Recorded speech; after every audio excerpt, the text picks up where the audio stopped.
Marvin Heemeyer held a grudge.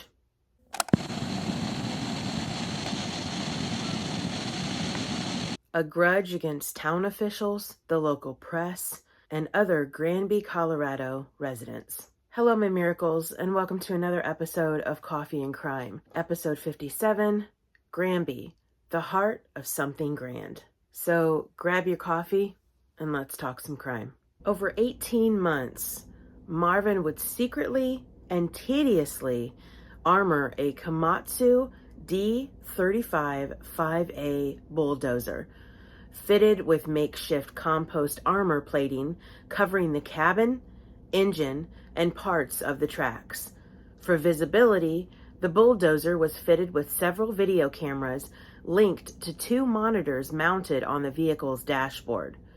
The cameras were protected on the outside by 3-inch shields of clear bulletproof plastic, and compressed air nozzles were fitted to blow dust away from the video cameras.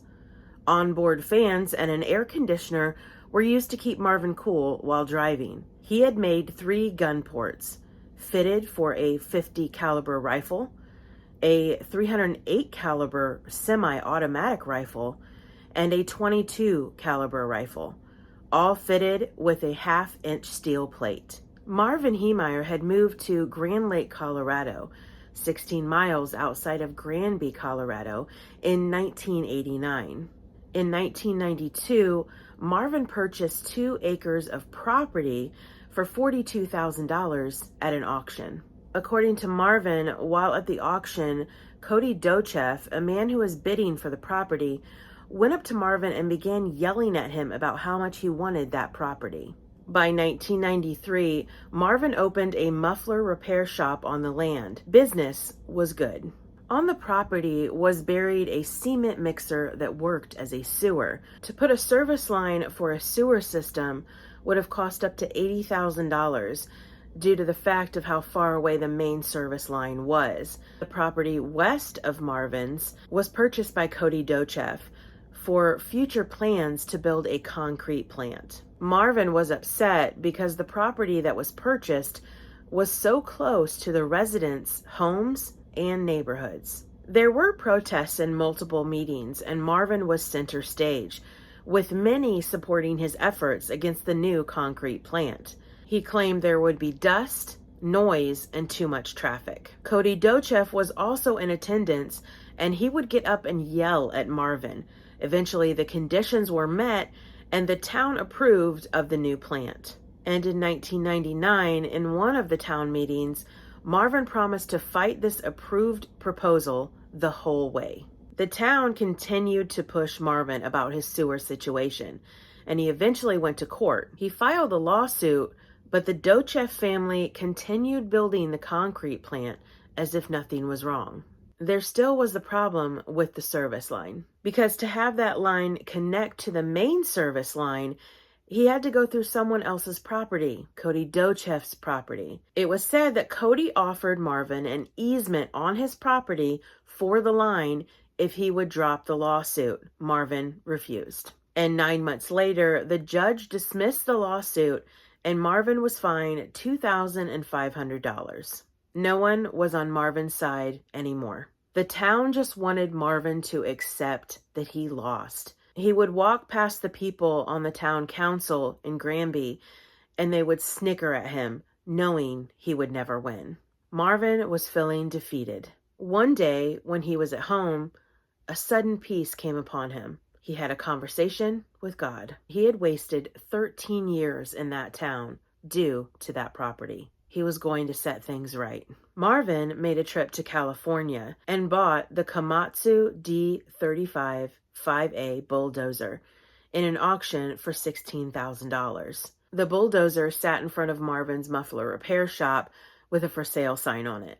And eventually, Marvin closed his muffler shop and put everything up, including the bulldozer, for auction. And when the bulldozer did not sell, Marvin took it as a sign from God, a sign to use the machine to exact vengeance on the town of Granby. In the fall of 2003, A waste disposal company purchased Marvin's property for $400,000. Marvin then took out a lease for half of the building he previously owned until he had finished some work with the bulldozer. Ironically, within a day of the purchase of the property, the new owners completed water and sewer connections. So, in secret and out of sight, Marvin worked on the bulldozer. Marvin stated, "It is interesting to observe that I was never caught.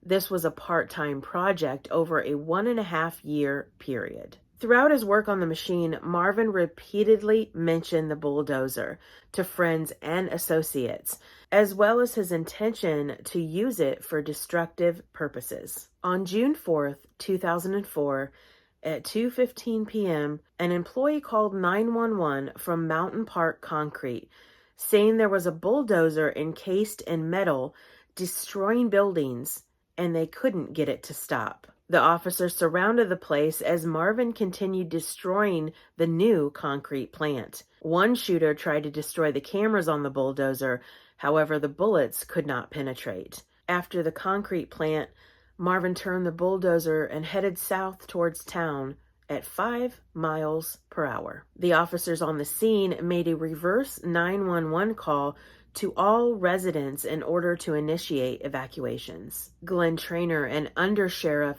climbed atop the bulldozer trying to find a way to get a bullet inside the machine. He even dropped a stun grenade down the bulldozer's exhaust pipe. Nothing affected it.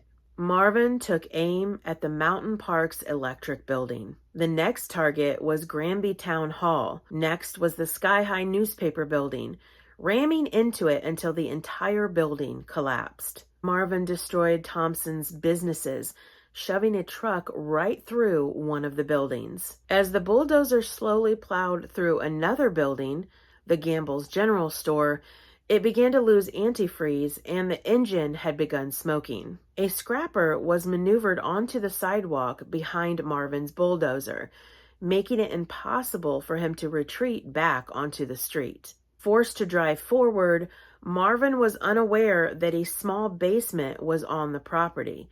One of the treads of the bulldozer dropped into it, immobilizing it. At 4:30 p.m., a gunshot was heard inside the cab. Marvin had shot himself in the head, and the next day, officers gained entry into the bulldozer using a cutting torch. They found Marvin's body and enough food and drink to last for 1 week. The attack on the town of Granby lasted 2 hours and 7 minutes, damaging 13 buildings. The damage was estimated at $7 million. Other than Marvin Heemeyer, no one was hurt or killed. Marvin recorded 3 audio tapes explaining his motivation for the attack. The last recording was made 13 days before the rampage. He could have taken money from the sale of his property, accepted his defeat, and started a new life. He wanted vengeance and created a horrifying event, if only for 2 hours and 7 minutes. A documentary was made on this event titled Tread. It's available here on YouTube. Marvin once said, "When you visit evil upon someone, be assured it will revisit you." I hope you enjoyed this episode of Coffee and Crime. If you did, click that like button. And if you're not a miracle yet and want to be, click that subscribe button and watch Miracle happen. I'm Miracle Girl for Coffee and Crime. I'll see you next time.